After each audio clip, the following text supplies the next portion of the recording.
দেশি গোলাপ ফুল সারা বছর ফুটে, শীতে বেশি ফুটে। ফুলগুলোর শীতে বেশি বড় হয়।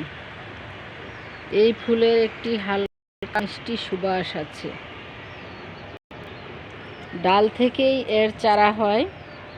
আমার ছাদ বাগানে মিনিমাম 10টি গাছ আছে, সব ডাল থেকে রোপণ করা।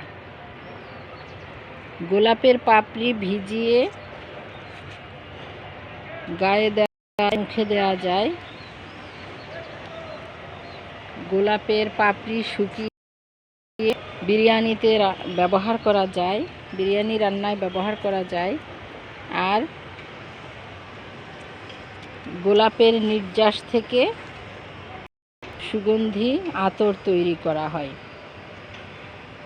আপনারা আজই একটি গোলাপের ডাল রোপণ করুন।